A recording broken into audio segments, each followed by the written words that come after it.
Hi guys, this is Manu Mishra. So welcome back with the session. And in this session में हम लोग budget को समझेंगे and budget present हुआ है. हमारी फाइनेंस मिनिस्टर निर्मला सीतारमन ने बजट प्रेजेंट किया. तो जो भी इंपॉर्टेंट पॉइंट्स होंगे बजट को लेकर वो अपन डिस्कस करेंगे.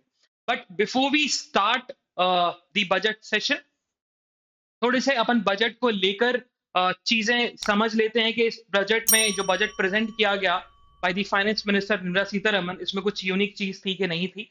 तो फर्स्ट पॉइंट कि बजट जो प्रेजेंट किया गया इस बार इन द पार्लियामेंट, तो हमारे निर्मला सीतारमन जो फाइनेंस मिनिस्टर हैं वो सिक्स्थ फाइनेंस मिनिस्टर बन चुकी हैं जिन्होंने 5 times in a row budget को प्रेजेंट किया है. वहीं बात की जाए तो ये बजट फर्स्ट बजट है इन अमृत काल में, क्योंकि हमारे इंडिया को इंडिपेंडेंट हुए 75 इयर्स कंप्लीट हो चुके हैं. एंड अब जो हम लोग जिस जिस काल में आ रहे हैं वो है अमृत काल. तो अमृत काल का ये पहला बजट है. एंड बजट स्पीच स्टार्ट करने से पहले निर्मला सीतारमन ने एक स्टेटमेंट दिया. उन्होंने बोला कि वर्ल्ड ने रिकॉग्नाइज किया है इंडिया की इकोनॉमी को कि इंडियन इकोनॉमी जो है वो राइट ट्रैक पर है and bright as a star. वहीं उन्होंने एक स्टेटमेंट फिर बोला कि इंडिया करंट ईयर में जीडीपी ग्रोथ जो है वो 7% रही. अगर हम कंपेयर करें मेजर इकोनॉमीज से, तो मेजर इकोनॉमीज कंट्रीज में सबसे हाईएस्ट अगर जीडीपी ग्रोथ रही है तो वो इंडिया में रही है, that is 7%. So before we jump to the budget, पहले हम अमृत काल को समझ लेते हैं कि गवर्नमेंट जो अमृत काल कर रही है, ये अमृत काल है क्या. तो अमृत काल के 3 विजन हैं. पहला विजन है कि सिटीजन्स को अपॉर्चुनिटी देना, और स्पेसिफिकली हम फोकस करेंगे यूथ के ऊपर. ठीक है, तो सिटीजन्स के लिए अपॉर्चुनिटी खोल देना specifically for the youth. Second जो है कि हमें जॉब क्रिएशन को लेकर ग्रोथ करनी है. Growth and the job creation, ये हमारा सेकंड विजन होगा. थर्ड विजन जो होने वाला है कि हम चाहते हैं कि जो हमारा मैक्रो इकोनॉमिक एनवायरनमेंट हो वो बहुत स्ट्रांग और स्टेबल बना रहे. Got it. अब हम आगे बढ़ते हैं. सो देखा जाए तो इस बार का जो बजट है ना, वो बेसिकली 7 प्रायोरिटीज पे था, या बोल सकते हैं सप्तऋषि. तो बहुत समझने में आसानी होगी बजट को अगर ये सप्तऋषि अगर आप इजीली समझोगे. तो 7 सप्तऋषिज है, याद रखना. 7 प्रायोरिटीज है. The first one is inclusive development. Second one is reaching the last mile. Third one is infrastructure and investment. Fourth one, unleashing the potential. Then green growth, financial sector and youth power. तो ये अमृत काल के ये सब तरशीज हैं, ये 7 priorities हैं. And in 7 priorities के बेस्ड पर बजट को प्रेजेंट किया गया. Let's see. तो सबसे पहले हम डिस्कस करेंगे अपना इंक्लूसिव डेवलपमेंट को लेकर. हमारा पहला जो सप्तऋषि होगा वो होगा इंक्लूसिव डेवलपमेंट को लेकर. एंड उसको जो बोला गया दैट इज सबका साथ सबका विकास. ठीक है. एंड उसमें सबसे पहले सेक्टर्स आने वाला है that is agriculture and cooperatives. तो अगर हम बात करें तो सबसे पहले बजट में फाइनेंस मिनिस्टर ने अनाउंस किया कि हम लोग डिजिटल पब्लिक इंफ्रास्ट्रक्चर को बिल्ड करने वाले हैं. क्योंकि जब भी हम एग्रीकल्चर की बात करते हैं ना, तो एग्रीकल्चर को लेकर क्या आता है, या हम रूरल की बात करते हैं, रूरल को लेकर क्या आता है हमारे दिमाग में, एग्रीकल्चर, उनकी कोल्ड स्टोरेज, क्योंकि एग्रीकल्चर प्रोडक्ट है हमें उसको स्टोर करके रखना है. देन एग्रीकल्चर या रूरल अलाइड एक्टिविटीज या agriculture allied activities like animal husbandry, उसको लेकर हमें फोकस करना है. देन रूरल में स्टार्टअप्स को बूस्टअप को लेकर. तो ये 4 चीजें याद रखना. अगर ये 4 पॉइंट्स याद रखोगे रूरल इकोनॉमी को लेकर तो आपको बजट समझ में आ जाएगा. First one is agriculture. Second one is farmers की प्रॉब्लम क्या है, उनके प्रॉब्लम को लेकर हमें कुछ ना कुछ सोल्यूशन निकालना पड़ेगा. देन एग्रीकल्चर अलाइड एक्टिविटीज जो होती हैं like animal husbandry. Then cold storage वाला. ठीक है. अब हम समझते हैं. तो पहला जो पॉइंट बोला गया रूरल इकोनॉमी को लेकर, एग्रीकल्चर एंड कोऑपरेटिव्स को लेकर, कि हम लोग डिजिटल पब्लिक इंफ्रास्ट्रक्चर को बिल्ड करेंगे जिससे फार्मर्स को सोल्यूशन मिलेगा. फार्मर्स की जितनी भी प्रॉब्लम्स है उनका सोल्यूशन दिया जाएगा. एंड उस इंफ्रास्ट्रक्चर बनने से, डिजिटल पब्लिक इंफ्रास्ट्रक्चर बनने से फार्मर्स जो सोल्यूशंस हैं वो इजीली एक्सेस कर सकते हैं. पहला पॉइंट. दूसरा पॉइंट बताया गया कि we will set up the agriculture accelerator fund, जिससे रूरल एरियाज में स्टार्टअप्स को बूस्टअप मिले. रूरल एरियाज में स्टार्टअप जो है वो इनकरेज हो और बूस्टअप हो. क्योंकि हम स्टार्टअप्स की बात करते हैं तो लोग टेक पे बात करते हैं, टेक स्टार्टअप्स पे बात करते हैं, अर्बन एरियाज पे स्टार्टअप्स बात करते हैं, लेकिन रूरल एरियाज में स्टार्टअप्स को उनके इंकरेजमेंट को लेकर काम करने की जरूरत है। तो दूसरा पॉइंट जो बजट में दिया गया, that is we will set up the agriculture accelerator fund, जिससे स्टार्टअप्स को हेल्प की जाएगी कि वो रूरल एरियाज में स्टार्टअप्स को इंकरेज करें। Next one, that is horticulture को लेकर। तो देखो, हॉर्टिकल्चर जो है is a type of agriculture जहां पर हम साइंस, आर्ट एंड कल्चर लगाते हैं। जैसे कि हम एग्जांपल लें कि साइंस के थ्रू, साइंस एंड टेक के थ्रू हम कुछ एग्रीकल्चर प्रोडक्शन कर रहे हैं। अगर आपने देखा होगा कि कहीं कहीं ऐसे लोग होते हैं कि 1 एकड़ जमीन पर 3, 4 या 5, 6 एग्रीकल्चर क्रॉप्स लगा देते हैं। कुछ अंडरग्राउंड होती हैं, कुछ ग्राउंड पे रहती हैं, फिर थर्ड क्रॉप जो होती है, थोड़ी जिनकी क्रॉप की लेंथ जो है बढ़ जाती है, जैसे कि शुगर केन हो गया। So that is what agriculture, so horticulture. तो उसी के अकॉर्डिंग बोला गया कि आत्मनिर्भर भारत के according horticulture clean plant program को भी लॉन्च किया जाएगा, जिससे हाई वैल्यू हॉर्टिकल्चर क्रॉप्स के प्रोडक्शन में बूस्ट आएगा। Next one, so 20 lakh crore की एग्रीकल्चर क्रेडिट दिया जा रहा है, गवर्नमेंट के थ्रू क्रेडिट दिया जाएगा अराउंड 20 लाख करोड़ का, जिससे animal husbandry, dairy and fishery sectors को हम लोग टारगेट कर सकते हैं। कि अगर कोई बिजनेस करना चाहता है, कोई फार्मर है बिजनेस करना चाहता है डेयरी फार्मिंग में, या फिर आपका एनिमल हस्बेंड्री में, या फिशरी सेक्टर्स में, तो उसके लिए 20 लाख करोड़ रुपीस का क्रेडिट जो है गवर्नमेंट ने अलॉट कर दिया है। Next one, it's about what, अगर हम बात करें तो जो हमारा 2023 ईयर होने वाला है, that is international year of millets. And इसी के प्रमोशन को लेकर, क्योंकि इंडिया ने ही बोला था for food and agriculture organization को 2018 में कि 2023 year should be the international year of millets. And वही चीज बताई गई कि इस बजट में बताया ये गया है कि हम इंडिया को चाहते हैं कि वो मिलेट्स का ग्लोबल हब बने। मिलेट्स का एग्जाम्पल है तो ज्वार हो गया, बाजरा हो गया, रागी हो गया। So these are the millets. तो और अभी प्रेजेंट में बात करें तो मिलेट्स को लेकर अगर हम बात करते हैं ना, तो देखा जाए तो already India is the largest producer of millets and second largest exporter of millets. तो सबसे ज्यादा प्रोडक्शन अगर मिलेट्स का कहीं होता है तो इंडिया में होता है, and India is the second largest exporter of millets. तो इंडिया चाहता है कि वो मिलेट्स को लेकर इंडिया जो है ग्लोबल हब बने, जिसके लिए जो international institute of millet research Hyderabad में है उसको सपोर्ट दिया जाएगा, जिससे उनके रिसर्च को प्रमोशन मिल सके। नेक्स्ट वन, अगेन एक और पॉइंट बताया था कि होता क्या है, फार्मर्स को सबसे बड़ी प्रॉब्लम्स ये आती है कि उनका जो एग्रीकल्चर प्रोडक्ट होता है उनके स्टोरेज को लेकर।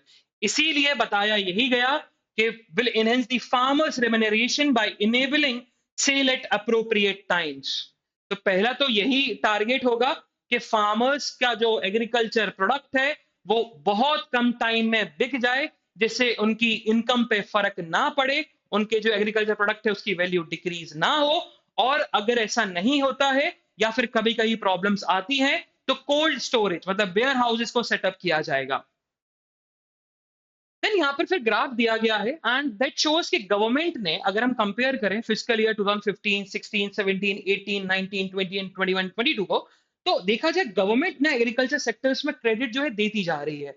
जहां हम देखें फिस्कल ईयर 2015 में 85 लाख करोड़ रुपए का क्रेडिट अलॉट किया था, एंड फिस्कल ईयर 2022 में अराउंड 186 लाख करोड़ रुपीस का क्रेडिट गवर्नमेंट जो है दे चुकी है टू दी एग्रीकल्चर सेक्टर को। वहीं अगर हम इस डेटा को देखें तो हमारा जो फूड ग्रेन प्रोडक्शन भी है वो भी इंक्रीज हो रहा है। फिस्कल ईयर 2015 में जहां हम लोग 250 million ton of food grain को प्रोड्यूस कर रहे थे, प्रोडक्शन हो रहा था, वहीं अगर हम फिस्कल ईयर 2022 की बात करें, that something around 320 million ton of agriculture या फूड ग्रेन प्रोडक्शन जो है बढ़ गया। नेक्स्ट वन, सो अभी हमने डिस्कस किया एग्रीकल्चर को लेकर, कोऑपरेटिव्स को लेकर, अब हम डिस्कस करेंगे हेल्थ को लेकर। हेल्थ की अगर हम बात करें तो हेल्थ को लेकर गवर्नमेंट का बहुत फोकस रहा है इस बार। गवर्नमेंट ने बोला है कि हम लोग अराउंड 157 न्यू नर्सिंग कॉलेजेस जो है स्टैब्लिश करेंगे। दूसरी बात, sickle cell anaemia elimination mission भी लॉन्च किया जाएगा। तो अपन समझ लेते हैं कि ये स्किल सेल एनीमिया होता क्या है। तो sickle cell anaemia is basically a red cell disorder, जिसके चलते आपका जो ब्लड फ्लो है बॉडी के अंदर रुक जाता है एंड बॉडी में बहुत ज्यादा पेन क्रिएट होता है। And it's a very rare disease, लेकिन फाइनली गवर्नमेंट को समझ में आया कि हमें इन रेयर डिसीज के एलिमिनेशन को लेकर भी मिशन लॉन्च करना पड़ेगा। Got it? So red blood cell जो होते हैं, बेसिकली क्या हो जाता है, रेड ब्लड सेल डिसऑर्डर है, जिसके चलते the flow of blood in the body वो रुक जाता है, उसमें बैरियर्स आ जाते हैं, जिससे हमारी बॉडी में बहुत ज्यादा पेन क्रिएट होता है। एंड इसीलिए गवर्नमेंट ने sickle cell anaemia elimination mission को भी लॉन्च किया। देन अगर हम बात करें हेल्थ सेक्टर की बात करें, सो गवर्नमेंट नए नए प्रोग्राम्स लॉन्च करेगी, जिससे फार्मास्यूटिकल्स के रिसर्च को प्रमोशन मिलेगा। क्योंकि हम बात करते हैं तो इंडिया वैसे ही हब है जेनेरिक मेडिसिन का, लेकिन हम लोग जेनेरिक मेडिसिन के हब हैं, लेकिन हमारे यहाँ फार्मास्यूटिकल रिसर्च को लेकर बहुत कम काम होता है। तो उसको लेकर भी गवर्नमेंट जो है नए प्रोग्राम्स लॉन्च करेगा, जिससे फार्मास्यूटिकल्स रिसर्च को प्रमोशन मिले। And the last one is about कि हम लोग public and private jointly medical research को भी इंकरेज करेंगे, जिससे public entities and private entities साथ में आकर मेडिकल रिसर्च करें। एंड वो इंकरेजमेंट होगा वाया आईसीएमआर, आईसीएमआर लैब्स के द्वारा। आईसीएमआर का full form Indian council of medical research. तो ये हेल्थ को लेकर गवर्नमेंट ने बजट में ये चीज बोली। वही बात बताई गई कि अगर हम बात करते हैं फिस्कल ईयर 2019 की, तो हेल्थ सेक्टर में या हेल्थ सेक्टर का जो कंट्रीब्यूशन था in the GDP, that is something around 4.1.4%। अब जो कंट्रीब्यूशन है हेल्थ सेक्टर का in the GDP, that is somewhat around 2.1%। वहीं अगर एजुकेशन की बात करें तो एजुकेशन का जो कंट्रीब्यूशन था जीडीपी में, दैट इज 2.8%, अब 2.9% है। तो मतलब एक्सपेंडिचर जो है धीरे धीरे हम इन सेक्टर्स में बढ़ाते जा रहे हैं। जहां पर एक्सपेंडिचर हेल्थ पर कितना था, 1.4% ऑफ जीडीपी था फिस्कल ईयर 2019 में, वहीं अब एक्सपेंडिचर जो है हेल्थ में 2.1% हो गया। एजुकेशन पर जो एक्सपेंडिचर था वो 2.8% था ऑफ द जीडीपी, लेकिन अब 2.9% हो गया। एग्रीकल्चर की बात हुई, कोऑपरेटिव्स की बात हुई, हेल्थ की बात हुई। अब हम मूव करते हैं एजुकेशन एंड स्किलिंग को लेकर। एजुकेशन को लेकर सबसे बड़ी प्रॉब्लम यही आती है, टीचर्स की ट्रेनिंग। तो इसीलिए गवर्नमेंट ने बोला कि हम टीचर्स की ट्रेनिंग को रिवैम्प करेंगे एंड उनको जो ट्रेनिंग दी जाएगी, that training will be given by the district institute of education and training. इसके द्वारा टीचर्स को हम ट्रेन करेंगे। सेकंड जो है वो आती है स्टूडेंट्स को लेकर, क्योंकि उनको बुक्स एंड डिजिटल लाइब्रेरीज नहीं मिलती। सो गवर्नमेंट ने अनाउंस किया है कि एजुकेशन सेक्टर में हम लोग नेशनल डिजिटल लाइब्रेरी को सेटअप करेंगे for the children and adolescents के लिए। एंड उसके साथ साथ अगर हम बात करें तो लाइब्रेरीज हमें अर्बन एरियाज में मिल जाती हैं, लेकिन रूरल एरियाज में नहीं मिलती। इसीलिए गवर्नमेंट ने बोला है कि फिजिकल लाइब्रेरीज को सेटअप किया जाएगा इन दी पंचायत एंड वार्ड लेवल पर। ये भी बताई गई कि फिजिकल लाइब्रेरी सेटअप की जाएंगी पंचायत और वार्ड लेवल पर भी। Next one, now this is basically talking about अभी जो हमने पढ़ा इंक्लूसिव ग्रोथ में, दैट इज समथिंग के इंक्लूसिव डेवलपमेंट में वो हमने पढ़ा कि गवर्नमेंट क्या क्या करने वाली है in this fiscal year 2023 and 2024 में। अब ये जो चार्ट है ये बेसिकली बता रहा है कि क्या हो चुका है इंक्लूसिव ग्रोथ को लेकर। तो पहले अगर हम बात करें तो पीएम किसान स्कीम के चलते, पीएम किसान सम्मान निधि के चलते अराउंड 11.4 करोड़ फार्मर्स को 2.2 लाख करोड़ का कैश ट्रांसफर हुआ है। So under the PM Kisan scheme हर फार्म हाउस होल्ड में 6,000 रुपीज एनुअली दिया जाएगा on instalment basis. 3 instalment base पे दिया जाएगा 2000 2000 2000। तो ये हम लोग कर चुके हैं, ये सक्सेसफुल रहा। तो पीएम किसान स्कीम सक्सेसफुल रही, अराउंड 11.4 करोड़ फार्मर्स को कैश बेनिफिट हुआ है। नेक्स्ट वन बात करें तो सबसे बड़ी प्रॉब्लम जो आती थी रूरल हाउस होल्ड में, that is about the drinking water को लेकर। तो गवर्नमेंट ने ये बताया कि हमने अभी तक around 9 crore drinking water connection जो है रूरल हाउस में लगवा दिए हैं। नेक्स्ट वन, बाय दी स्वच्छ भारत अभियान, अंडर दी स्वच्छ भारत अभियान around 11.7 crore house hold toilets को भी कंस्ट्रक्ट किया गया। देन उज्ज्वला स्कीम के चलते अराउंड 9.6 करोड़ एलपीजी कनेक्शंस दिए गए।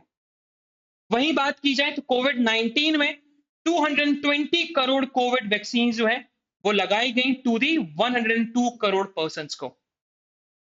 फिर इंश्योरेंस की बात करते हैं तो इंश्योरेंस भी हुआ है। सो अराउंड इंश्योरेंस गवर्नमेंट ने इंश्योरेंस को कवर किया। कितने लोगों को कवर किया? अराउंड 44.6 करोड़ पीपल को कवर किया है अंडर दी प्रधानमंत्री जीवन ज्योति योजना के अंदर। वहीं बात करते हैं तो अराउंड 47.8 करोड़ प्रधानमंत्री जन धन बैंक अकाउंट्स भी खुले हैं। तो ये बता रहे हैं कि हमने इंक्लूसिव डेवलपमेंट को लेकर गवर्नमेंट ने ये काम किया है।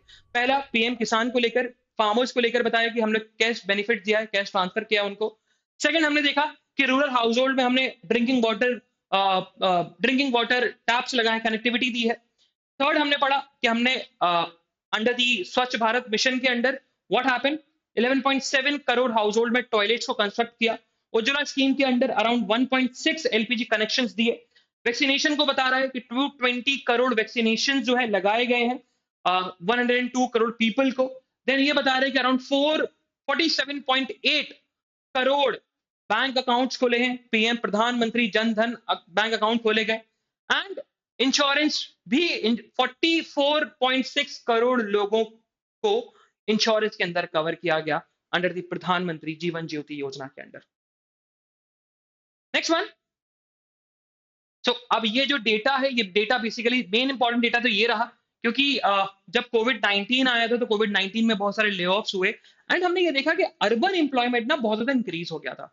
बट गवर्नमेंट ने डेटा प्रेजेंट किया तो अभी सितंबर 2022 में व्हाट अर्बन अनएम्प्लॉयमेंट रेट जो है वो 4 ईयर के लो पर है।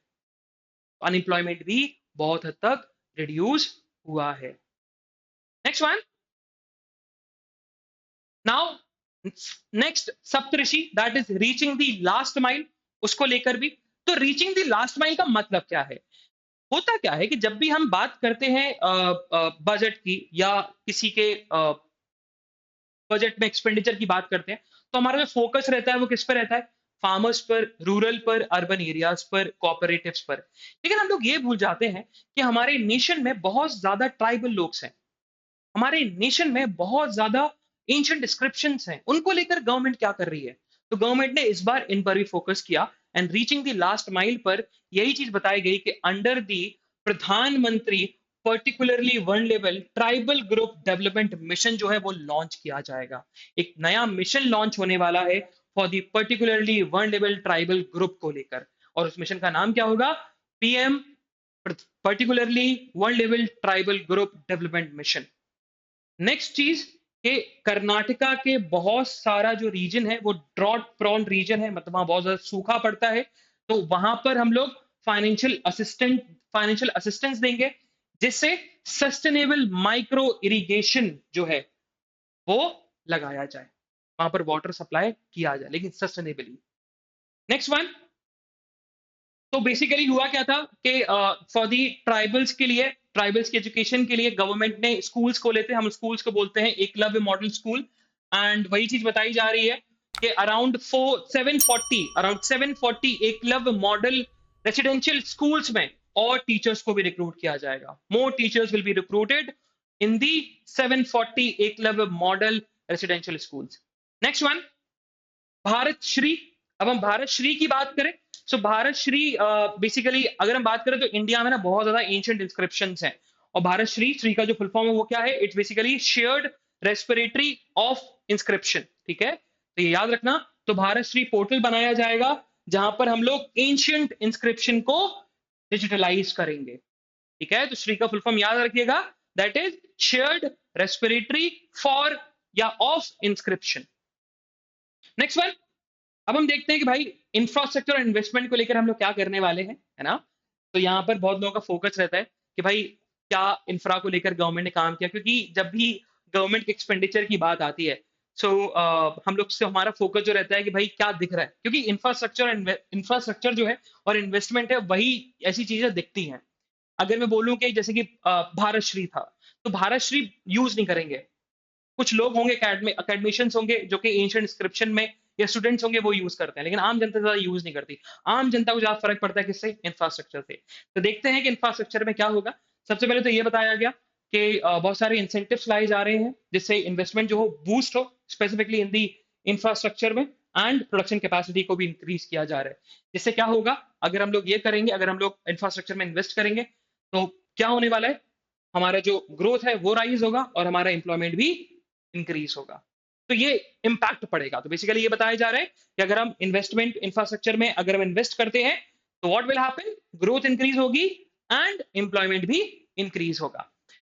तो उसके लिए क्या किया जा रहा है, देखते हैं। सबसे पहला कि गवर्नमेंट ने अपने कैपिटल इन्वेस्टमेंट को 33.47% से इंक्रीज कर दिया।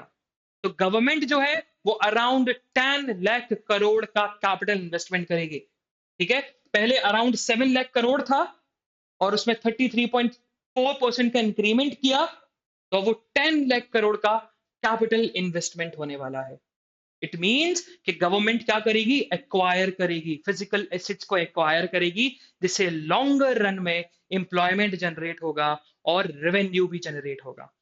ये होता है कैपिटल इन्वेस्टमेंट। ऐसी जगह इन्वेस्ट करना जैसे कि आप प्रॉपर्टी खरीदते हो, आप जमीन खरीदते हो, घर खरीदते हो, दैट इज कैपिटल इन्वेस्टमेंट, क्योंकि आगे चलकर उसकी ऑटोमेटिकली वैल्यू बढ़ेगी। Got it? तो गवर्नमेंट ने बोला है कि हम लोग कैपिटल इन्वेस्टमेंट में अराउंड 10 लाख करोड़ रुपीस का खर्चा करेंगे। नेक्स्ट वन, एक चीज और बोली है कि हम लोग स्टेट गवर्नमेंट्स को स्टेट गवर्नमेंट्स को 50 इयर्स फ्री लोन देंगे। What? Around 50 years interest free loan देंगे। किसको? स्टेट गवर्नमेंट को, जिससे स्टेट गवर्नमेंट जो है वो इंफ्रास्ट्रक्चर इन्वेस्टमेंट को इंसेंटिवाइज करे। अपनी स्टेट गवर्नमेंट अगर इंफ्रास्ट्रक्चर इन्वेस्टमेंट करना चाहती है तो बिल्कुल कर सकती है, और उसको लोन भी मिल जाएगा, and that loan will be interest free loan for the around 50 years के लिए। 50 साल तक कोई भी इंटरेस्ट नहीं लगाया जाएगा अगर स्टेट गवर्नमेंट लोन लेती है तो, लेकिन अगर वो इंफ्रास्ट्रक्चर डेवलपमेंट कर रही है तो।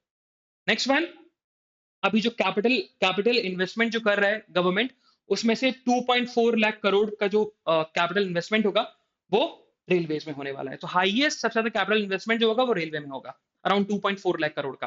फिर आगे बताया गया कि transport infrastructure, around 100 transport infrastructure projects में हम लोग बहुत ज्यादा पैसा खर्च करेंगे, कैपिटल इन्वेस्टमेंट करेंगे, जिससे ports, coals, steel and fertiliser sectors में कनेक्टिविटी हो सके। Okay, next one, tier 2 and tier 3 infrastructure development के लिए, अर्बन इंफ्रास्ट्रक्चर डेवलपमेंट के लिए भी गवर्नमेंट जो है एक यूआईडीएफ को इस्टेब्लिश करेगी, that is urban infrastructure development fund. तो एक फंड बनाया जाएगा, that is urban infrastructure development fund, and उस फंड के चलते टीयर 2 एंड टीयर 3 सिटीज में इंफ्रास्ट्रक्चर डेवलपमेंट क्रिएट करेंगे हम लोग। नेक्स्ट वन, अब जो हमारा नेक्स्ट सप्तऋषि होने वाला है, that is unleashing the potential.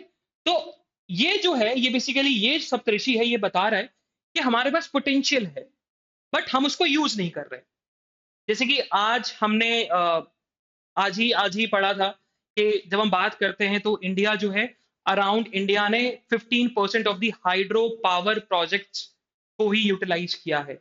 85% of the potential जो है हमने हाइड्रो इलेक्ट्रिक प्रोजेक्ट्स का, हमने उसको टच भी नहीं किया, उसके पोटेंशियल को हमने अनलीज भी नहीं किया। तो ऐसी क्या चीजें हैं जिसको हम यूज नहीं कर पा रहे, एंड उसके यूजेस को लेकर गवर्नमेंट ने क्या क्या स्टेप्स लिए। पहला तो दिस विल टॉक्स अबाउट कि क्या क्या हम लोग गवर्नमेंट मेजर्स लेगी, क्या क्या मेजर्स होंगे, एंड क्या क्या एक्सपेक्टेड आउटकम्स होने वाले हैं। तो पहला जो मेजर होगा वो यही होगा कि हम लोग चाहते हैं कि इंडिया जो है वो एआई को लेकर हब बने, आर्टिफिशियल इंटेलिजेंस को लेकर हब बने, एंड इसके लिए बजट में ये दिया गया कि अराउंड 3 स्पेशलाइज्ड एआई सेंटर्स खोले जाएंगे इन द एजुकेशन इंस्टीट्यूशंस में। व्हाट? 3 आर्टिफिशियल इंटेलिजेंस सेंटर्स को खोला जाएगा इन द एजुकेशन इंस्टीट्यूशंस में, जिससे हम लोग agriculture, health and sustainable cities में AI based, artificial intelligence based solution दे सकें। नेक्स्ट जो हमारा मेजर होने वाला है, that is about national data governance को लेकर वो पॉलिसी भी इंट्रोड्यूस की जाएगी, national data governance policy introduce की जाएगी। एंड इसका क्या आउटकम होने वाला है, इसका बेसिकली यही है कि जो डेटा क्रिएट होगा, जो डेटा जनरेट होगा, डेटा एक जगह इकट्ठा होगा, उस डेटा से जो स्टार्टअप्स हैं एंड अकेडमिक्स हैं उनको बहुत ज्यादा हेल्प आउट होगा। नेक्स्ट वन, एक और मेजर लिया जा रहा है, दैट इज विवाद से विश्वास 1। इसमें क्या किया जाएगा, इसमें basically micro micro small and medium enterprises के जो कॉन्ट्रैक्ट्स होते हैं बहुत ज्यादा स्ट्रिंजेंट है, बहुत स्ट्रिंजेंट होते हैं। तो इनके कॉन्ट्रैक्ट को लेस स्ट्रिंजेंट बनाया जाएगा, बहुत लेस स्ट्रिंजेंट बनाया जाएगा। जिससे होगा क्या, आउटकम क्या आएगा? क्योंकि कोविड 19 में सबसे बड़ा अगर सेक्टर जिस पे इम्पैक्ट पड़ा वो एमएसएमई था। तो यही चीज बताया गया, एमएसएमई जो अफेक्ट हुए थे कोविड पीरियड में उनको रिलीफ मिलेगी। नेक्स्ट जो मेजर लिया जाएगा दैट इज अगेन विवाद से विश्वास टू। दैट इज व्हाट, कि जो हम लोग क्या करेंगे, जो सेटलमेंट स्कीम्स हैं उसको और ज्यादा इजी एंड स्टैंडर्डाइज बनाएंगे। ठीक है, सेटलमेंट स्कीम्स होती हैं उसको हम बहुत ज्यादा इजियर एंड स्टैंडर्डाइज बनाएंगे। जिससे क्या होगा, गवर्नमेंट और गवर्नमेंट अंडरटेकिंग्स की जितनी भी कॉन्ट्रेक्चुअल डिस्प्यूट्स हैं, ऐसा नहीं है गवर्नमेंट के डिस्प्यूट्स नहीं होते, गवर्नमेंट अंडरटेकिंग्स जो होती हैं उनके डिस्प्यूट्स नहीं होते, उनके डिस्प्यूट्स होते हैं, तो वो इजीली एंड फास्टर सेटल्ड हो। ठीक है, जितनी भी कॉन्ट्रेक्चुअल डिस्प्यूट्स हैं वो इजीली सेटल्ड हो। नेक्स्ट जो मेजर लिया जाएगा वो ई कोर्ट्स को लेकर लिया जाएगा कि ई कोर्ट्स का फेज 3 भी लॉन्च होगा, जिसके चलते हमारा जो जस्टिस है उसका एडमिनिस्ट्रेशन भी बहुत ज्यादा इफेक्टिव होगा, तो जस्टिस भी हमें इजीली मिलेगी। ठीक है, इफेक्टिव एडमिनिस्ट्रेशन ऑफ जस्टिस होगा ये ई कोर्ट्स के मेजर से, ई कोर्ट्स के फेज 3 अगर लॉन्च होता है तो। नेक्स्ट वन, डीजी लॉकर की बात करते हैं। तो भाई डीजी लॉकर तो बहुत सारे लोग यूज करते हैं। डिजी लॉकर किस लिए होता है कि जो आपके जितने भी डॉक्यूमेंट्स हैं, पर्सनल डॉक्यूमेंट्स और आधार कार्ड या पैन कार्ड आप डिजिटली अपने पास रख सकते हो, ड्राइविंग लाइसेंस अपने पास रख सकते हो। बट अब जो है डिजी लॉकर जो है उसको थोड़ा सा और ब्रॉड बनाएंगे एंड डिजी लॉकर को यूज बिजनेस एंटरप्राइज भी कर सकती है और चैरिटेबल ट्रस्ट भी कर सकती है।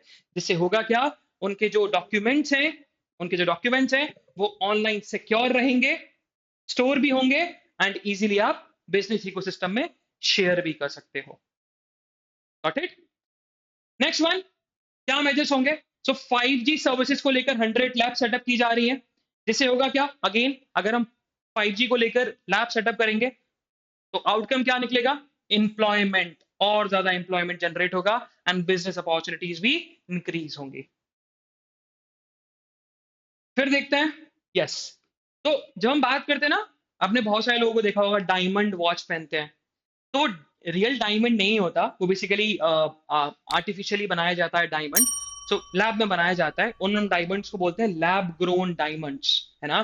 तो इंडिया में लैब ग्रोन डायमंड्स की बहुत डिमांड है, और लैब ग्रोन डायमंड जो है इंडिया में डोमेस्टिक प्रोडक्शन उसका बहुत कम होता है। तो हम लोग क्या करते हैं, हम लोग इंपोर्ट करते हैं, बहुत इंपोर्ट करते हैं। तो गवर्नमेंट ने बोला क्यों ना हम रिसर्च एंड डेवलपमेंट ग्रांट करें to the lab grown diamond sector को, जिससे हमारा जो इंपोर्ट डिपेंडेंसी है वो रिड्यूस हो सके एंड हमारा जो डोमेस्टिक प्रोडक्शन है वो इनकरेज हो सके।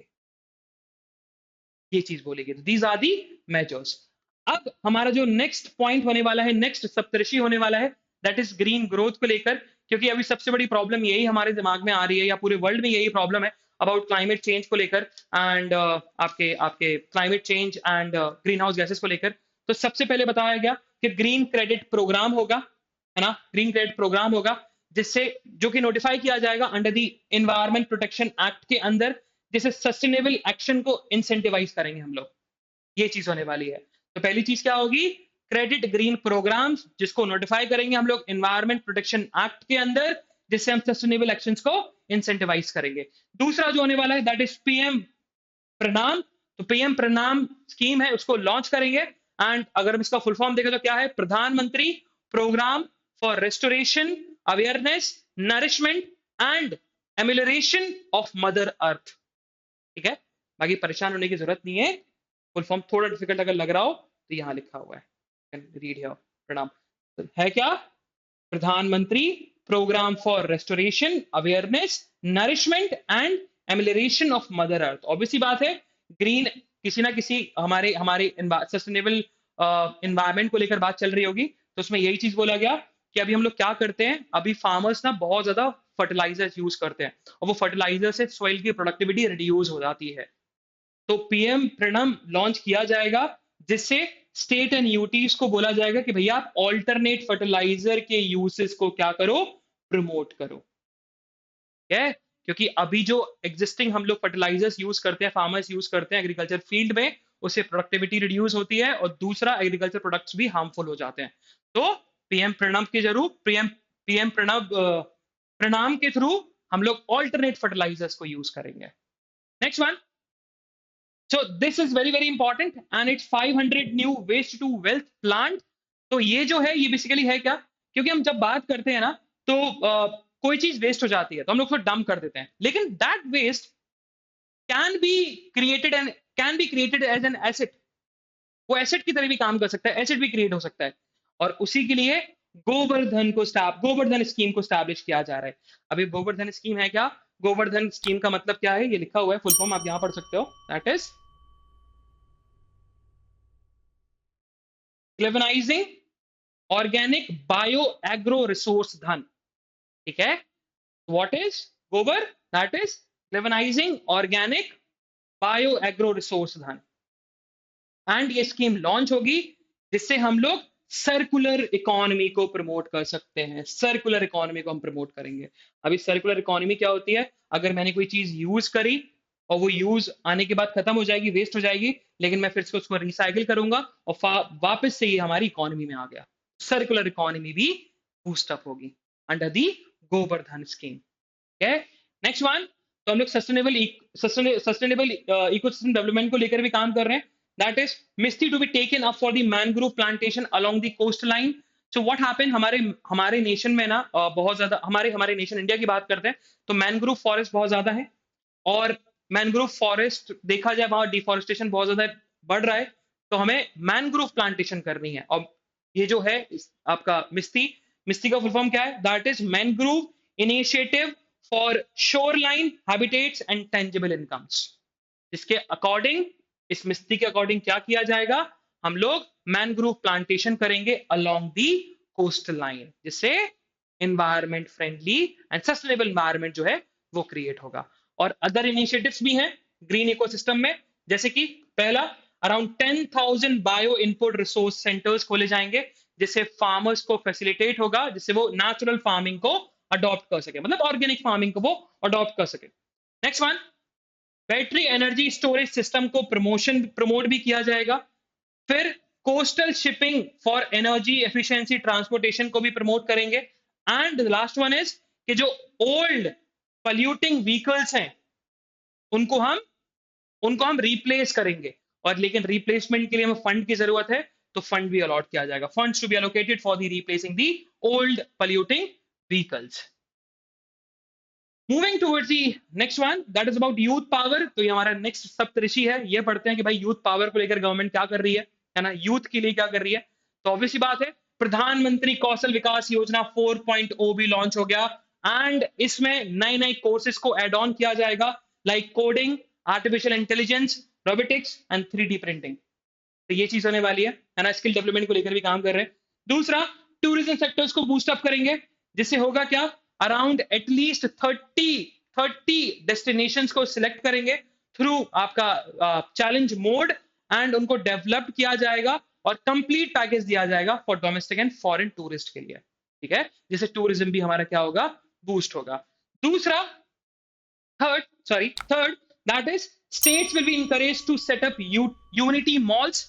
अब ये यूनिटी मॉल्स को सेटअप किया जाएगा on the line of what, one district one product, ODOP, one district one product. इसका मतलब कि इस डिस्ट्रिक्ट में ये प्रोडक्ट बहुत फेमस है, जैसे कि बनारस में वाराणसी बनारसी साड़ी, बीकानेर में बीकानेर की भुजिया, और जिससे GI, ज्योग्राफिकल इंडिकेशन और आर्टिफिशियल प्रोडक्ट्स भी क्या होंगे, इनहेंस होंगे, उनको भी प्रमोशन मिलेगा। Got it. नेक्स्ट वन, अब आते हैं हम फाइनेंशियल सेक्टर पर कि भाई फाइनेंशियल सेक्टर में क्या क्या बातें की गई। पहला, याद रखना बहुत इंपॉर्टेंट है फॉर द वुमेन एम्पावरमेंट के लिए, दैट इज महिला सम्मान बचत पत्र बनाया जाएगा, जो कि one time small saving scheme होगा कि फॉर अराउंड 2 पीरियड के लिए विमेन इस अकाउंट में या फिर इस डिपॉजिट फैसिलिटी में 2 लाख रुपए तक पैसा जमा करके रख सकती हैं। तो ये चीज होने वाला है फॉर द वुमेन एम्पावरमेंट के लिए। गवर्नमेंट ये भी क्या है, महिला सम्मान बचत पत्र, it's basically a one time new small saving scheme for around 2 years, 2 year period, 2 year period deposit facility है, जहां पर वो 2 लाख रुपए तक का डिपॉजिट कर सकती हैं। नेक्स्ट वन, सीनियर सिटीजन की बेनिफिट को लेकर बताया गया कि उनकी भी जो डिपॉजिट लिमिट है वो इंक्रीज कर दी पहले 15 लाख थी, अब 30 लाख कर चुके हैं। 15 लाख थी, अब उनकी 30 लाख कर चुके हैं। Next one, it's about the के नेशनल फाइनेंशियल इंफॉर्मेशन रजिस्ट्री को भी सेटअप किया जाएगा, जिससे हमारी जो लेंडिंग है, क्योंकि फाइनेंशियल, अगर हम कोई भी कॉपरेटिव है या कोई फाइनेंशियल एंटिटी है, उसको जरूरत पड़ती है कैपिटल की, पैसे की। और पैसा कहां से मिलता है? लेंडिंग से, कोई ना कोई देता है ना, कोई प्राइवेट इंस्टीट्यूशन देता है या बैंक देता है। तो जो लेंडिंग है वो बहुत ज्यादा क्या हो जाए, एफिशिएंट हो जाए। And to promote the financial inclusion and financial stability, तो हम फाइनेंशियल इंक्लूजन को प्रमोट करेंगे एंड फाइनेंशियल स्टेबिलिटी को क्या करेंगे, इनहेंस करेंगे। फिर सेंट्रल डेटा प्रोसेसिंग सेंटर्स को भी सेटअप किया जाएगा, जिसके अंडर कंपनीज एक्ट के जितने भी काम है उन काम्स को इजीली हैंडल किया जाए, एडमिनिस्ट्रेशन इजी बने एंड फास्टर हो।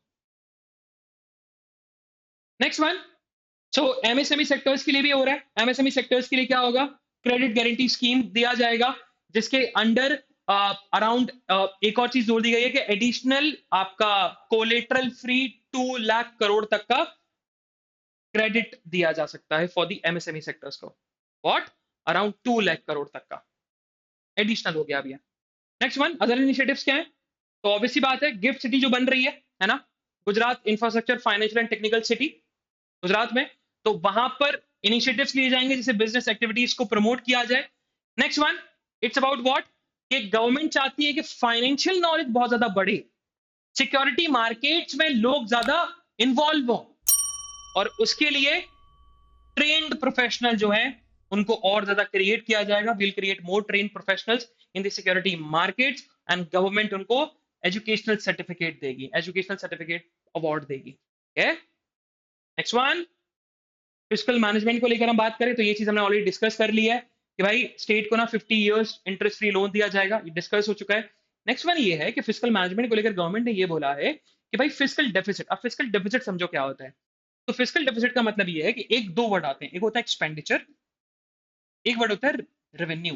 ठीक है, रेवेन्यू का मतलब क्या है कि पैसा जो आ रहा है, मेरी इनकम 100 रुपए है, that is my revenue. Expenditure का मतलब मैं कितना खर्च कर रहा हूं। ठीक है, तो अगर एक्सपेंडिचर बढ़ जाता है और रेवेन्यू कम रहता है, तो ये जो डिफरेंस बचा इसको हम बोलते हैं क्या, फिस्कल डेफिसिट।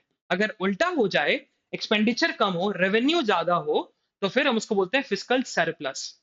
लेकिन जब हम बात करते हैं इंडिया, जब हम बात करते हैं किसी नेशन की ग्रोथ की या किसी स्टेट की भी, तो फिस्कल डेफिसिट कुछ हद तक अच्छा माना जाता है ना, अच्छा माना जाता है। लेकिन अगर फिस्कल डेफिसिट ज्यादा बढ़ जाए तो वो गलत होता है। तो ये चीज बताया गया फिस्कल मैनेजमेंट में, ये चीज बोला गया कि अगर हम बोले तो स्टेट को अलाउड है कि वो 3.5% का फिस्कल डेफिसिट रख सकते हैं, सिर्फ 3.5% का। एंड वहीं अगर हम बात करें तो हमारा जो पूरे कंट्री का जो फिस्कल डेफिसिट है वो कितना होना चाहिए टारगेटेड, सिर्फ ओनली 4.5% से कम, it should be below 4.5% by the 2025-2026। ये फिस्कल डेफिसिट हमें रिड्यूस करना है। मतलब हमारे रेवेन्यू के या तो हम रेवेन्यू को बहुत ज्यादा बढ़ा दें या हम एक्सपेंडिचर को कम कर दें, तो हमारा फिस्कल डेफिसिट वो क्या होना चाहिए, 4.5%। क्योंकि इसका नुकसान भी है। मान के चलो मेरी इनकम 100 रुपए है और मैं खर्चा कर रहा हूँ 2 रुपए, तो यार जो 102 रुपए, अब 2 रुपए जो मैं एक्स्ट्रा खर्चा कर रहा हूँ वो पैसा मेरे पास आया कहाँ से, ऑब्वियसली बात है मैं कहीं ना कहीं से लोन लिया होगा, मैंने कहीं ना कहीं से बोरो किया होगा, तो तुम्हारे ऊपर फाइनेंशियल बर्डन आ रहा है। तो इसलिए फिस्कल डेफिसिट जो है 4 या 4.5% तक सही रहता है। और गवर्नमेंट का यही टारगेट है कि हम लोग 2025-2026 तक हमारा जो फिस्कल डेफिसिट है वो 4.5% तक आना चाहिए। Got it? चलते हैं आगे। Now this is again data, है ना, तो ये मैक्रो इकोनॉमिक फंडामेंटल्स की बात कर रहे हैं। तो डेटा अगर आपको देखना है एक बार आप देख सकते हो। मेन इंपॉर्टेंट डेटा ये रहा कि भाई गवर्नमेंट ने, यूनियन गवर्नमेंट ने कितना कैपिटल एक्सपेंडिचर जो है इंक्रीज कर रही है। तो पहले अगर हम बात करें फिस्कल ईयर 2016 में, मैंने पहले बताया था कि 2.5 लाख करोड़ रुपए कैपिटल एक्सपेंडिचर हो रहा है। फिस्कल ईयर 2023 में कितना था, 7.3 लाख करोड़ बताया था। और अब कितना हो रहा है, बजट एस्टिमेट कितना है, अराउंड 10 लाख करोड़, बढ़ गया था ना, 33.4% बढ़ा, तो ये 33.4% बढ़ा है। पहले 7.3 लाख करोड़ था कैपिटल इन्वेस्टमेंट, अब कैपिटल एक्सपेंडिचर अब कितना होने वाला है, 10 लाख करोड़। Got it? वहीं अगर हम एनपीए की बात करें, नॉन परफॉर्मिंग एसेट्स की बात करें, तो नॉन परफॉर्मिंग एसेट्स भी डिक्रीज होते जा रहे हैं। पहले 8.2 थे, मार्च 2020 में, मार्च 2021 में अराउंड 7.3, देन मार्च 2022 में 5.8, एंड अब सितंबर 2022 में, सितंबर तक का डेटा है अभी गवर्नमेंट के पास, तो उसमें कितना, सिर्फ 5% ही एनपीएस है, नॉन परफॉर्मिंग एसेट्स हैं। Moving further, so no you don't have to read this one, yes. अब इनडायरेक्ट टैक्सेशन को लेकर क्या किया जा रहा है देखते हैं, यस। सो कस्टम ड्यूटी को चेंज करेंगे, है ना, कहाँ कहाँ चेंज करने वाले हैं, ऑब्वियसली बात है। सो व्हाट विल हैपन, हम लोग कैपिटल गुड्स जो है उसको इंपोर्ट करेंगे, है ना, कैपिटल गुड्स को इंपोर्ट करेंगे, लेकिन for what, for the lithium ion battery की मैन्युफैक्चरिंग को लेकर, है ना। So we have to increase the import of the what capital goods for the lithium ion battery manufacturing, जिससे हमारी ग्रीन एयर मोबिलिटी जो है वो इंक्रीज हो, क्योंकि हम लोग अब कहाँ जा रहे हैं, आपके इलेक्ट्रिक व्हीकल्स पे जा रहे हैं। इलेक्ट्रिक व्हीकल्स में क्या लगती है, लिथियम आयन बैटरीज, और लिथियम आयन बैटरीज के लिए जो भी हमें गुड्स चाहिए वो हम इंपोर्ट करेंगे, जिससे हमारी ग्रीन एयर मोबिलिटी जो है वो इंक्रीज हो। दूसरा, हम लोग मोबाइल कैमरा लेंसेज को इंपोर्ट करेंगे, import of mobile camera lenses, जिससे जो हमारी वैल्यू एडिशन है वो और ज्यादा डीपन हो। फिर हम लोग इथाइल अल्कोहल को डी नेचर्ड करेंगे, जिससे केमिकल इंडस्ट्रीज में बूस्टअप आएगा। नेक्स्ट वन, हम लोग प्रोड्यूसिंग द श्रिम्प फीड्स भी, उसके लिए की इनपुट्स भी दिए गए हैं, जिससे होगा क्या, हमारे जो मैराइन एक्सपोर्ट्स है वो थोड़ा इंक्रीज हो। फिर अगर हम बात करें तो ऑब्वियसली बात है, ये तो हमने डिस्कस कर लिया था कि लैब ग्रोन डायमंड जो है ना, उसको लेकर भी है कि हमारा जो एक्सपोर्ट है वो प्रमोट हो। तो ये कस्टम ड्यूटी में चेंजेस आए हैं, कहीं कस्टम ड्यूटी बढ़ाई गई, कहीं कस्टम ड्यूटी को रिड्यूस किया गया। फिर आगे बोला गया कि continuing concessional basis custom duty on copper scrap, तो कॉपर स्क्रैप पे जो कंसेशनल बेसिक कस्टम ड्यूटी लगती थी वो वैसी ही रहेगी, जिससे क्या होगा, augmenting raw material availability for MSME, ठीक है। And last one is compounded rubber to bring it at a par with natural rubber, तो कंपाउंडेड रबर को हम लोग नेचुरल रबर के पार में लाना चाहते हैं, जिससे हमारा जो ड्यूटी सरकमवेंशन है वो क्या हो सके, रिड्यूस हो सके, उसको हम कम कर सकें, कर्व कर सकें। नेक्स्ट वन देखते हैं भाई, डायरेक्ट टैक्स प्रपोजल का क्या है बेनिफिट। देखो इंडायरेक्ट टैक्स पता है, इंडायरेक्ट टैक्स क्या होता है पहले समझ लो। इंडायरेक्ट टैक्स और डायरेक्ट टैक्स, इंडायरेक्ट टैक्स वैसा टैक्स जिस जो आपको आपको दिखता नहीं है कि आप टैक्स दे रहे हो। आपने कोई लेस का पैकेट खरीदा, आपने 10 रुपए का लेस का पैकेट खरीदा, लेकिन आपने उस पर टैक्स भी दिया, है ना, हो सकता है गवर्नमेंट उस पर 2 रुपए टैक्स दे रही हो, that is indirect tax. Direct tax क्या होता है, जैसे कि इनकम टैक्स हो गया, कोऑपरेटिव टैक्स हो गया, ठीक है। तो वैसे ही बताया गया कि डायरेक्ट टैक्स को लेकर क्या क्या चीजें हुई हैं। तो सबसे पहले कि अगर आपने जो आपका इनकम टैक्स रिटर्न आता है, तो 45% of the income tax return जो है वो आपको 24 आवर के अंदर ही प्रोसेस हो जाएगा, ठीक है। नेक्स्ट वन, तो पहले जो प्रोसेसिंग पीरियड था 8 years बैक अराउंड 93 डेज था, और अब कितना है 16 डेज। तो गवर्नमेंट अपने अचीवमेंट्स भी गिना रही है कि हमने 8 साल में ये चीजें करी हैं। फिर ये चीज बताया गया कि इस साल हमने अराउंड 6.5 करोड़ रिटर्न जो है प्रोसेस किए हैं, मोर देन 6.5 करोड़। फिर अगर बात की जाए तो ये थोड़ा सा इनकम टैक्स को लेकर बताया गया, तो पहले ये था, अब ये थोड़ा सा समझना, ये थोड़ा सा बिट कंफ्यूजिंग होगा, लेकिन समझेंगे अपन इसको ढंग से। क्योंकि दो चीजें दी गई कि एग्जेम्पशन लिमिट जो है वो 3 लाख तक एग्जेम्प्ट कर दिया है, लेकिन यहां दिया गया कि income limit rebate on income tax increase from 5 lakh to 7 lakh in a new regime. अब इसका मतलब क्या है, यहाँ 7 लाख की बात हो रही है, यहाँ 3 लाख की बात हो रही है, देख के चलते हैं, एग्जाम्पल समझते हैं आसान तरीके से। एक पर्सन है, एक पर्सन है, अब इस पर्सन की इनकम अगर 6 लाख है, 6 to 7 लाख के बीच में है, तो इसके ऊपर कोई इनकम टैक्स नहीं लगेगा, ठीक है, according to the new regime. पहले क्या था कि अगर इसकी इनकम 5 लाख से कम होती तो टैक्स नहीं लगता। अब क्या है, 7 लाख, 7 लाख तक अंडर अंडर इनकम है इसकी, कोई टैक्स नहीं लगेगा। लेकिन इसका दोस्त है, वन मोर फ्रेंड, इसका बेस्ट फ्रेंड, उसकी इनकम है 8 लाख, ठीक है, 8 लाख इनकम है। तो अब इसकी इनकम 8 लाख है, 7 लाख से ऊपर आ गई, इनकम टैक्स लगेगा। लेकिन कैसे लगेगा कि भाई 3 लाख तक तो कोई इनकम नहीं लगने वाला है, मतलब 0 से 3 लाख तक तो कोई इनकम नहीं, कोई भी इनकम टैक्स नहीं लगेगा, नील है। अब बचा कितना, 5 लाख, 5 लाख, ठीक है। तो हम ये देखेंगे, अब भी 3 to 6 लाख जो बचा, मतलब अगर हम 3 to 6 लाख पे इसके ऊपर जाएंगे, तो जो लाख है उस पर 3% का टैक्स, परसेंटेज 5% लगेगा इनकम टैक्स, और रिमेनिंग जो बचा 6 to 9, मतलब 6 to 8 में जो रहा 2 लाख, उस पर 10% लगेगा टैक्स। ठीक है, तो अगर इसकी 8 लाख इनकम है तो 3 लाख तक पे तो जीरो लगने वाला है, 3 से 6 लाख जो है उसमें 5% लगेगा, एंड 6 to 8 लाख पे 10% लगेगा। इट मीन्स कि अगर आपकी इनकम 7 लाख से रेडी 7 लाख एनुअल इनकम अगर 6 लाख 7 लाख से कम है तो कोई इनकम टैक्स नहीं देना, लेकिन अगर 7 लाख से इंक्रीज हुई तो फिर ये लग जाएगा। 3 लाख से 6 लाख में 5%, 6 से 9 लाख में 10%, अगर फिर और बढ़ती गई तो अप टू वही बताया गया, 15 लाख के ऊपर हुआ तो 30%। Got it? ये चीज है। नेक्स्ट वन देखते हैं और क्या है। देखो अब ये चीज अपन ऑलरेडी ऊपर डिस्कस कर चुके हैं, ऊपर ये अपन डिस्कस किया, कोऑपरेटिव्स को लेकर डिस्कस किया, स्टार्टअप्स को लेकर भी डिस्कस कर चुके हैं अपन। देन रैशनलाइजेशन है। Yes, now the most important point is, budget में गवर्नमेंट ये बताती है कि हम ये पैसा खर्च करेंगे इन दी अपकमिंग फिस्कल ईयर में, हम लोग इतना इतना पैसा खर्च करने वाले हैं। लेकिन पैसा आता कहाँ से है वो तो समझना जरूरी है। तो वो यहाँ बताया गया कि सरकार के पास पैसा आता कहाँ से है। तो 34% ऑफ दी जो पैसा आ रहा है वो बोरोइंग और अदर लाइबिलिटीज से आ रहा है, मतलब गवर्नमेंट लेती है कहीं ना कहीं से पैसा। 15% आपका जो रेवेन्यू आता है गवर्नमेंट के पास वो इनकम टैक्स से आता है। 7% जो है वो एक्साइज ड्यूटीज, कॉपरेटिव टैक्स 15%, आपका goods and services tax 17% GST में, कस्टम में 4%। है ना, अगर हम मान के चलते हैं गवर्नमेंट को 100 रुपए आ रहे हैं, इसमें 34 रुपीज तो गवर्नमेंट बोरो कर रही है, गवर्नमेंट के ऊपर लाइबिलिटी आती जा रही है, बैंक से लोन ले रही है। फिर 15 रुपए इनकम टैक्स से आ रहा है, 7 रुपीज यूनियन एक्साइज ड्यूटी से आ रहा है, 15 रुपए कॉपरेटिव टैक्स से आ रहा है, 17 रुपीज आपका जीएसटी से आ रहा है, एंड 2 रुपीज जो है वो नॉन डेट कैपिटल रिसीट से आ रहा है ना। अपन समझेंगे, परेशान मत हो, कैपिटल रिसीट रेवेन्यू रिसीट दोनों समझने वाले हैं। एंड 6 रुपीज जो है वो नॉन टैक्स रिसीट से आ रहा है। ठीक है, अब ये तो समझ गए कि पैसा आ कहां से रहा है, ये याद रखना। नेक्स्ट वन, अब रुपये कहां कहां खर्चा होता है ना। रेवेन्यू आ गया, अब खर्चा कहां कहां कर रहे हैं ये लोग। सो 20% इंटरेस्ट पेमेंट पर, क्योंकि आप बोरो कर रहे हो तो बोरो में आपको इंटरेस्ट देना पड़ेगा, तो 20 रुपीज तो भैया इंटरेस्ट में चला जाता है। फिर 4 रुपीज जो है पेंशन हम लोग देते हैं, 8 रुपीज जो है हमारे अदर एक्सपेंडिचर हो जाते हैं, कुछ और खर्चे हो जाते हैं गवर्नमेंट के। फिर 18 रुपीज जो है हम लोग, जो जीएसटी कलेक्ट होता है तो स्टेट गवर्नमेंट का भी कंट्रीब्यूशन रहता है जीएसटी में, तो 18 रुपीज तो उसमें ही चला जाता है, स्टेट को चला जाता है। 9 रुपीज जो है वो finance commission and other transfers होते हैं।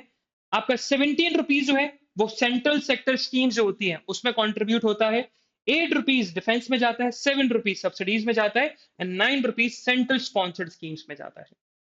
ये चीज बताएगा, तो ये बता रहा है, ये दो हमने जो पढ़ा ग्राफ, एक था कि रुपी कहां से आ रहा है, rupee comes in and rupees goes out. That is what revenue जो हमने पहले पढ़ा था, ये क्या है, एक्सपेंडिचर है कि कहां एक्सपेंडिचर होता है। Got it? चलिए, नाउ अब किस किस मिनिस्ट्री को कितना कितना पैसा मिला। अगर 100 रुपए का बजट है तो 100 रुपए में कितना पैसा दिया गया, तो 5.94 लाख करोड़ डिफेंस मिनिस्ट्री को मिला है।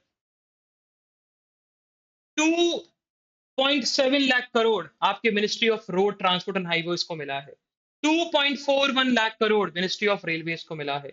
2.06 लाख करोड़ आपके ministry of consumer affairs food and आपके पब्लिक डिस्ट्रीब्यूशन को मिला है। And the last one, sorry not the last one, second last one, that is not the second last one, चलिए पढ़ते हैं। सो 1.96 जो है वो होम अफेयर्स को मिला है।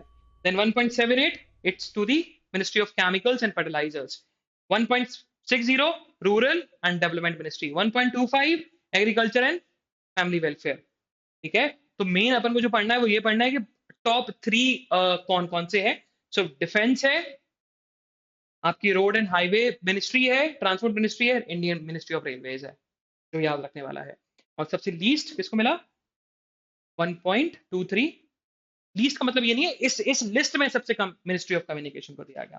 ठीक है, अब हम देखते हैं कि मेजर मेजर स्कीम्स में कुछ पैसा अलॉट हुआ है कि नहीं हुआ है। यस, देखते हैं क्या।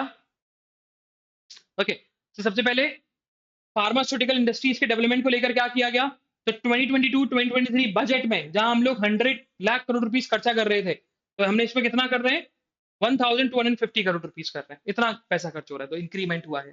फार्मास्यूटिकल इंडस्ट्रीज के प्रमोशंस को लेकर हमने काम कर रहे हैं। ठीक है, पहले ही पढ़ा था। दूसरा, जल जीवन मिशन की अगर हम बात करें, जल जीवन मिशन की हम बात करें तो जल जीवन मिशन में 2022-2023 के बजट एस्टिमेट में 60,000 करोड़ रुपए खर्चा किया था, और इस बार के बजट में हम लोग कितना खर्चा करने वाले हैं? 10,000 करोड़, और मतलब 70,000 करोड़ रुपीस खर्चा करेंगे। फिर अगर हम देखें तो एकलव्य मॉडल रेसिडेंशियल स्कूल जो है, उसमें हमने लास्ट बजट में 2000 करोड़ रुपीस खर्चा किया था। इस बार हम लोग कितना खर्चा कर रहे हैं? 5943 करोड़ रुपीस।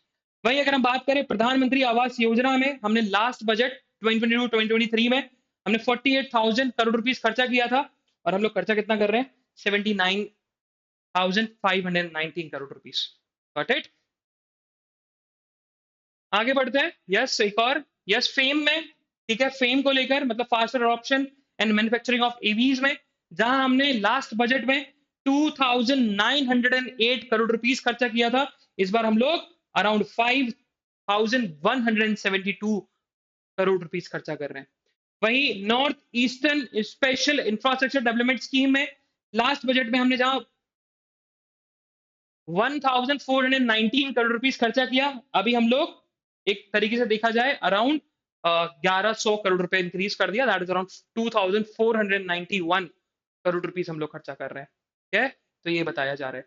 नाउ अब जो है हमें दो टर्म समझने हैं, दैट इज रेवेन्यू रिसिप्ट